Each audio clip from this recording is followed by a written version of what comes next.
North Carolina Republicans close in on new districts seeking to.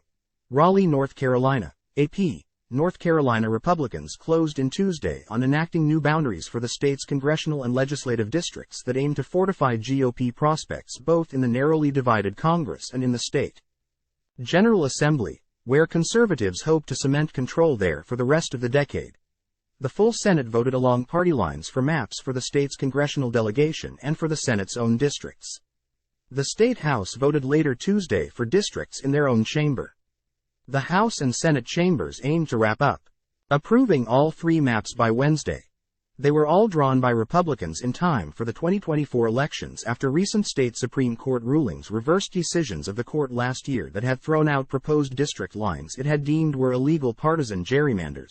The state's highest court flipped from a Democratic to a Republican majority with the 2022 elections, and the GOP justices ruled in April that the state constitution placed no limits on shifting lines for partisan gain.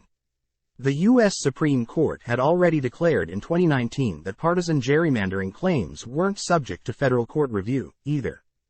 Time equals 400 ms. Greater than those rulings now diminish legal options for Democrats and their allies opposed to the new maps to challenge the lines in court. They also opened the door for the proposed U.S. House map that could help the GOP pick up at least 3 seats on Capitol Hill at the expense of first- and second-term Democrats. The 2022 elections, which were run under a temporary map created by trial judges, resulted in a 7-7 seat between the two parties.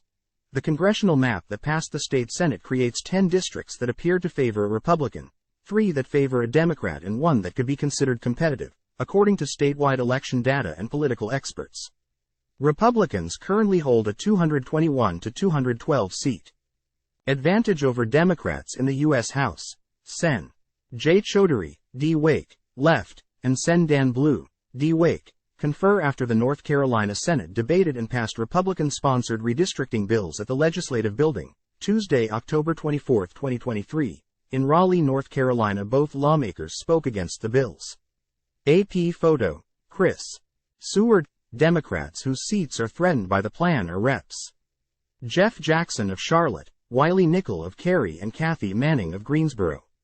And first-term Representative Don Davis, one of the 3 black Democrats in the state's delegation, would run in a competitive district in northeastern North Carolina.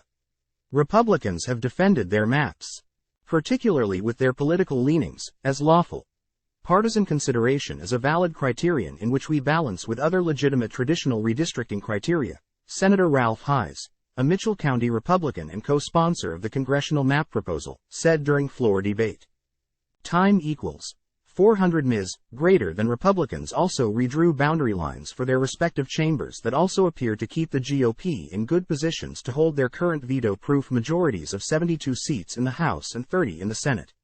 Statewide election data indicates keeping such a supermajority may be more challenging in the House, where Republicans reached 72 in April when then Democratic Representative Tricia Cotham of Mecklenburg County switched parties.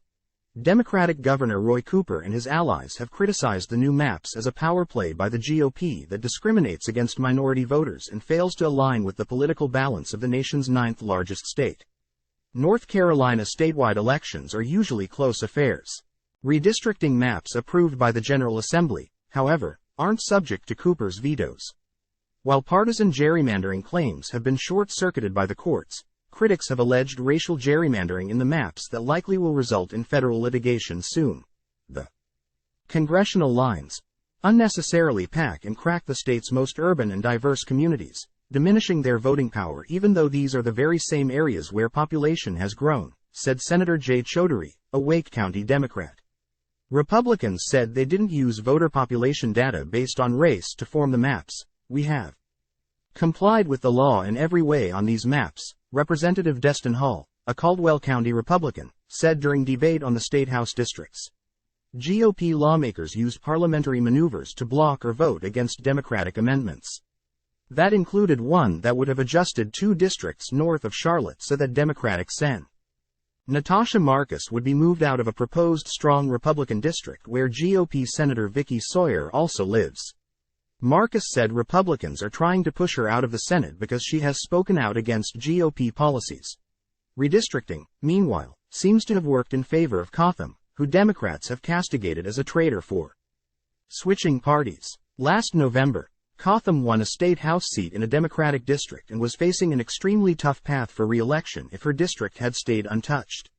The new maps appear to offer her two options if she wants to run for office in 2024. The State House map proposal places Cotham's residents in a new district where Republicans would have a slight advantage, according to statewide election data.